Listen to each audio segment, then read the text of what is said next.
Hello friends, welcome back to channel friends. JEE mains 2026 సంబంధించినటువంటి session 2 exam ఎవరైతే రాయబోతున్నారో వీళ్ళందరికైతే ఒక ముఖ్యమైనటువంటి ఇన్ఫర్మేషన్ అనమాట. సో ఏంటి అని చూస్తే గనుక మనకి ఇదివరకే మనకి సిటీ ఇంటిమేషన్ యొక్క స్లిప్ ఈ యొక్క అప్డేట్ అయితే వచ్చేసింది. సో అందరికీ తెలుసు. సో ఇప్పుడైతే అందరూ అవేర్‌లో ఉన్నారు. సో మీకు ఏ సిటీలో ఎగ్జామ్ అయితే కండక్ట్ చేయబడుతుంది. అండ్ ఏ రోజున మనకి ఎగ్జామ్ అయితే ఉంది గదా! సో ఈ పర్టిక్యులర్ డేస్‌లో సో నేను క్లియర్ కట్‌గా అది కూడా చూపిస్తాను మీకిప్పుడు. సెకండ్ నుంచి మొదలుకొని అప్ టు 8థ్ వరకైతే ఉండబోతుందనమాట. ఈ పర్టిక్యులర్ డేస్‌లో మీరు ఎవరైతే ఎగ్జామ్ రాయబోతున్నారో వీళ్ళందరికీ ఒక ఒక ఒక అవేర్‌నెస్ అయితే ఉంది. లైక్ కాకపోతే ఇక్కడ ఫిఫ్త్ రోజు, సో ఫిఫ్త్ రోజు మనకైతే సండే అవుతుందనమాట. సండే రోజు కూడా ఎగ్జామ్ ఉంటుందా అని చెప్పేసి చాలా మంది అయితే కామెంట్ చేస్తున్నారు. చాలా మందికైతే ఉన్నటువంటి డౌట్ అనమాట. సో అందరికీ చెప్పేది ఒక్కటే విషయం. సండే రోజు ఎగ్జామ్ ఉంటుందా లేదా అని చెప్పేసి చాలా మంది అపోహలో ఉన్నారు. యెస్. 100% మనకి సండే రోజు కూడా ఎగ్జామ్ అయితే ఉంటుంది. సో, ఎందుకంటే ఇవన్నీ వచ్చేసి మనకి ఎన్‌టీఏ కండక్ట్ చేస్తుంది కాబట్టి, ఎన్‌టీఏ వాళ్ళు మోస్ట్‌లీ కొన్ని ఎగ్జామ్స్ అయితే సండేనే పెట్టేసుకుంటారు.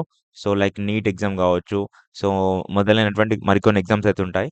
సో, ఇవన్నిటికి సండేనే కండక్ట్ చేస్తారు. సో, అలా చూస్తే మనకైతే డెఫినిట్‌గా అయితే ఫిఫ్త్ రోజు సండే అయినప్పటికిని మనకి 100% అయితే ఎగ్జామ్ అయితే ఉంటుంది.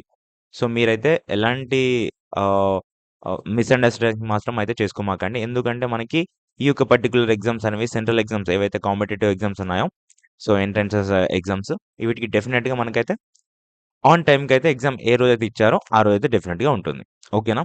So, and one more thing అందరూ ప్రతి ఒక్కరు చెప్పేది ఏంటి అంటే, సో మనకి ఎగ్జామ్ అయిన వెంటనే మనకి సెకండ్ రోజు ఎగ్జామ్ ఉంటుంది గదా! సెకండ్ రోజు ఎగ్జామ్ అయిన వెంటనే shift 1 and shift 2 morning shift వాళ్ళకి, ఆఫ్టర్‌నూన్ షిఫ్ట్ వాళ్ళకి ఉంటుంది గదా!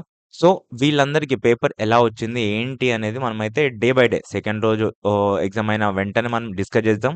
సో, అదే విధంగా ఫోర్త్ రోజు ఎగ్జామ్ ఉంది గదా! ఆ రోజు మనమైతే డిస్కస్ చేస్తాం. సో, ఫిఫ్త్ రోజు గూడా ఎగ్జామ్ అయిన వెంటనే మనమైతే డిస్కషన్ అయితే చేస్తాం. పేపర్ ఏ విధంగా వచ్చింది? ఎంత హార్డ్‌గా వచ్చిందా? మోడరేట్‌గా వచ్చిందా? సో, నార్మల్‌గా వచ్చిందా?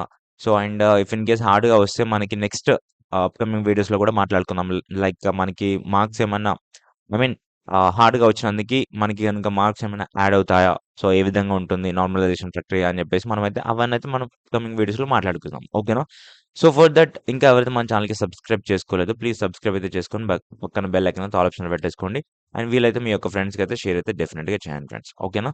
సో, మీరు ఎలాంటి మిస్‌అండర్‌స్టాండింగ్ అయితే చేసుకోనోకి అయితే లేదు ఇక్కడ. మనకి ఫిఫ్త్ రోజు సండే అయినప్పటికిని ఎగ్జామ్ అయితే 100% అయితే కండక్ట్ చేయబడుతుంది. ఈ యొక్క విషయాన్నయితే మీ ఫ్రెండ్స్‌తో అయితే షేర్ అయితే చేసుకోండి. That's it friend. అండ్ ఏమైనా డౌట్స్ ఉన్న కింద కామెంట్ సెక్షన్‌లో తెలపండి. డెఫినిట్‌గా నేను రిప్లై అయితే ఇస్తాను. ఓకేనా? So, thank you for watching this.